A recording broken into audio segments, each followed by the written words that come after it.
Your Excellency, Mr. Iman, President of Tajikistan, Excellencies, leaders of SCO member states and observer states, Excellency Mr. Vladimir Norov, SCO Secretary General, Excellency Mr. Imran Khan, Director Executive Committee of SCO Regional Anti-Terrorist Structure, distinguished delegates, it is a pleasure to be in the beautiful city of Dushanbe for this landmark SCO summit. This moment is doubly auspicious as it coincides with the 30th anniversary of Tajikistan's independence. We extend heartiest congratulations to the brotherly people of Tajikistan. I also take this opportunity to facilitate President Iman for his wise stewardship of SCO during Tajikistan's presidentship. Excellencies, the 20th anniversary of SCO is an important juncture to reflect on our journey so far. From the watershed moments in 2001, SCO has come a long way.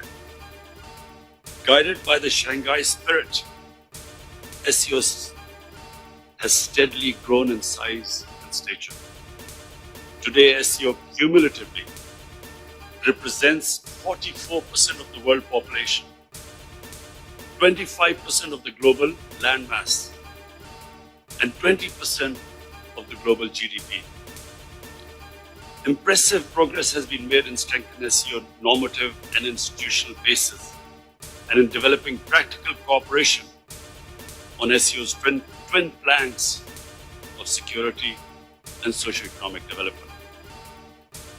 While SCO has done well to respond to old and new challenges, the increasingly complex global environment and geopolitical tensions would test our resolve in the times ahead. For our part, we must resist any drift towards bloc politics and stress that peaceful coexistence and cooperation, not confrontation, should be the main drivers of global politics. Excellencies, the COVID-19 pandemic afflicted the world in unprecedented ways. In sheer human suffering, the cost just cannot be calculated. A staggering 4.6 million people have lost their lives. 223 million people have been infected. While the public health systems were overwhelmed, economies worldwide faced downturn and recession.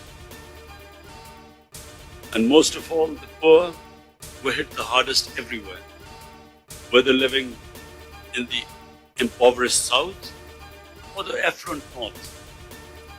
For the first time in 20 years, the world saw a rise in absolute poverty.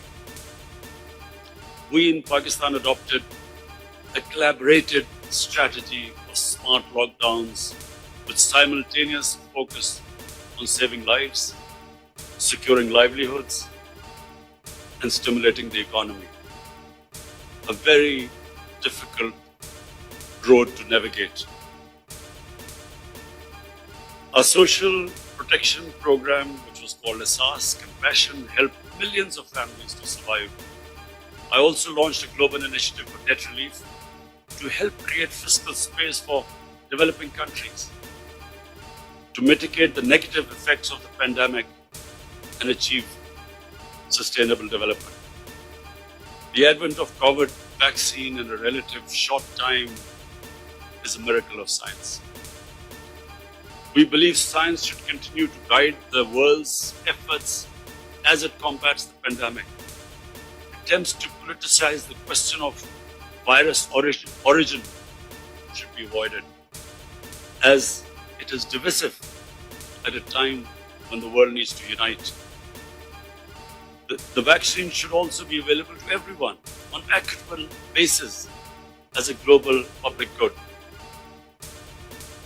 Excellencies, climate change is another existential threat that our planet faces. Mitigating its effects is rightly commanding the highest priority on global agenda. Pakistan's contribution to global emissions is negligible, yet we are amongst the 10 most vulnerable countries to negative effects of climate change. My government, I'm proud to say we've initiated a flagship program of planting 10 billion trees. Our initiative for Clean and Green Pakistan not only aims to protect nature and restore ecosystems, but also expand ecotourism and create thousands of new jobs for our youth. We're also committed to shifting our energy mix towards a clean and low carbon trajectory and are projecting 60% of our energy to be clean by 2030. We continue to work with the international community towards comprehensive implementation of Paris Agreement and mobilization of enhanced international climate finance to achieve our shared objectives. Excellencies, as the world marked the 20th anniversary of 9/11 attacks, we are all reminded that despite international community's earnest efforts, the threats posed by terrorism still persist. Associating one religion with terrorism has enabled far-right, populist and supremacist groups around the world to propagate, multiply and accumulate influence. In some cases, such extremist and bigoted ideologies have ascended to capture the state power in so-called democracies. The fight against terror should not be won if we ignore that these threats and challenges, the biggest of which is state terrorism, perpetrated against people living under foreign occupation in disputed territories. For decades, Pakistan has suffered from terrorism that was planned, supported, financed, and orchestrated by state entities from across the border. Outside the active zone of conflict, no other country has suffered more than Pakistan. We have suffered 80,000 casualties, an economic loss in excess of $150 billion, apart from millions of people being internally displaced. Yet our resolve remains strong. We will continue to be a reliable and a willing partner of the international community in the fight against terrorism and extremism. Excellencies, threats to international and regional peace and security is a vital interest of SCO. We believe faithfully implementing UN Security Council resolutions for peaceful settlement of outstanding disputes is a necessary condition for peace and indispensable for creating an environment of cooperation. Unilateral and illegal measures to change the status of disputed territories and violation of Security Council resolutions run counter to this objective. Such measures must be condemned and opposed firmly for being in violation of the SCO Charter and its well-established principles of interstate relations. Excellency, most significantly, Afghanistan is rightfully the focus of our attention in view of the recent developments. The sudden change of the previous regime, which took everyone by complete surprise, the takeover by Taliban, and the full withdrawal of foreign forces has established a new reality in Afghanistan. That all this happened without bloodshed, without civil war, without mass exodus of refugees, should be a matter of relief to all of us. It is now in the international community's collective interest to ensure that there is no renewed conflict in Afghanistan and the security situation is stabilized. Equally urgent priorities are to prevent a humanitarian crisis and an economic meltdown We must remember previous Afghanistan government survived on 75% of foreign aid. With the removal of foreign aid, there is danger of economic collapse. And this is the time to stand with the people of Afghanistan. We commend the UN Secretary General and UN agencies for leading from the front in mobilizing international support for the immediately needed humanitarian assistance. Apart from helping in the international evacuation efforts, Pakistan has extended all possible support and provision and facilitation of humanitarian relief. Going forward, we believe positive engagement of the international community with Afghanistan is extremely important. This is a rare opportunity to finally end 40 years of war in Afghanistan. This moment should not be squandered. It would be unwise at this critical juncture to spread negativity or indulge in mischievous propaganda, as some spoilers sought to do. This will only serve to undermine the prospects of peace to the detriment of the Afghan people. For their part, the Taliban must fulfill the pledges they have made, and most of all, for an inclusive political structure where all ethnic groups, all sects of Afghanistan are represented. And this is vital for peace and stability. Apart from that, the human rights of all Afghans should be protected, and they should ensure that Afghanistan is never again a safe haven for terrorists. As a country that has continuously suffered from the spillover of conflict and stability in Afghanistan and borne the burden of nearly 4 million refugees for almost 40 years, Pakistan has an abiding interest in peaceful and stable Afghanistan. We will continue to support a stable and prosperous Afghanistan, and we must all realize that the history of Afghanistan suggests that the people of Afghanistan fiercely protect their sovereignty. Afghanistan is one country that cannot be controlled from outside.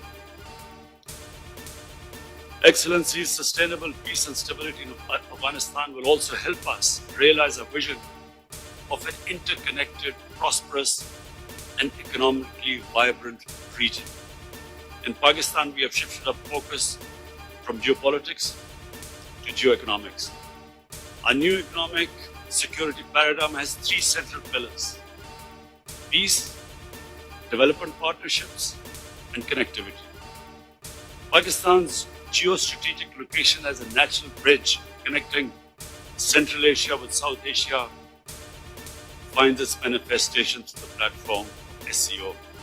Pakistan offers the shortest route to the sea for many of our partners in Central Asia. I commend the initiative by the President of Uzbekistan to host the International Conference on Central Asia, South Asia connectivity in Tashkent last July. There is no doubt the web of rail, road, and sea and air links across the SCO region will usher in a new era of enhanced trade, energy flows, and people-to-people exchanges. This hard and soft connectivity will contribute significantly to progress and peace in the region and beyond. These trans-regional linkages will be reinforced by the China-Pakistan Economic Corridor flagship project BRI, which is making steady progress. Excellencies, as we commemorate the milestone 20th SCO Summit, I propose 5-point way forward. 1. We must reaffirm our complete support for effective multilateralism and the principles of the UN Charter, including equality and sovereignty of states, respect for territorial integrity, non-aggression, non-use or threat of force, and people's right for self-determination. 2. We must strengthen our collective endeavors to mitigate the adverse economic impact of COVID-19 pandemic, including through the SCO joint advisory measures. 3. We must chart out a coordinated SCO approach towards stabilizing the situation in Afghanistan, including through enhanced engagement to address our common concerns and safeguard our shared interests, steps to provide humanitarian support and ensure economic stability, and measures to enable Afghanistan to become a reliable partner in peace and prosperity. 4. We must advance the agenda of regional connectivity. In this regard, taking the process forward, Pakistan would like to host a conference on the theme Transport Connectivity for Regional Prosperity. And 5, we must, recognizing the immense potential of our youth, explore all possible avenues for their increased interface and empowerment. Pakistan would like to host a conference on youth empowerment through digital economy. Excellencies, before concluding, I take the opportunity to congratulate my brother, President Raisi, as Iran embarks upon the process of admission to the SCO. I also congratulate brothers from Saudi Arabia, Egypt, and Qatar on joining as new dialogue partners.